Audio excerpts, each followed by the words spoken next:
یہ ہم آج اس ویڈیو میں 3 نمبر حدیث کو پڑھیں گے۔ 2 نمبر حدیث پہلے ویڈیو میں گزر چکی ہے، اگر آپ وہ حدیث پڑھنا چاہتے ہیں تو ڈسکرپشن میں اس کا لنک ہے، اس سے دیکھ لیں آپ۔ تو 3 نمبر حدیث ہمارے پاس المجالس بالامانت، المجالس بالامانت، ترجمہ اس کا مجلس امانت ہوتی ہے، مجلس امانت ہوتی ہے۔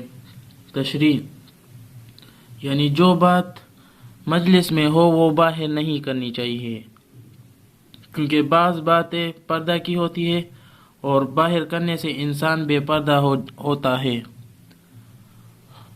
اور کسی کو بے پردہ کرنا جائز نہیں ہے۔ لہذا جو بات مجلس میں ہو اس کو امانت سمجھنا چاہیے۔ جس طرح امانت کسی کو نہیں دی جاتی، اسی طرح مجلس والی خصوصی باتیں بھی باہر نہیں بتائی جاتی۔ یعنی تشریح میں کچھ ایسا ذکر کیا جاتا ہے، یعنی کوئی حیا کی بات ہوگی کسی کی، یا مجلس میں وہ بات ہو جاتی ہے تو ہمیں چاہیے کہ وہ باہر کسی کو نہ کرے، مجلس کے علاوہ اس مجلس کی باتیں باہر نہ کرے اور باہر کی باتیں مجلس میں نہ کرے، کیونکہ یہ بے پردگی ہے، اور بے پردگی کسی کی بے پردگی کرنا جائز نہیں ہے۔ تو لہٰذا ہمیں مجلس بھی امانت سمجھنا چاہیے،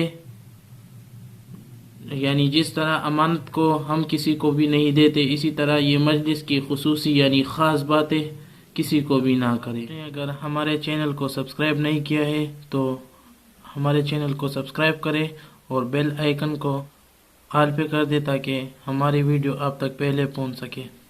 شکریہ۔ اللہ تعالی ہمیں اس حدیث پر عمل کرنے کی توفیق عطا فرمائے۔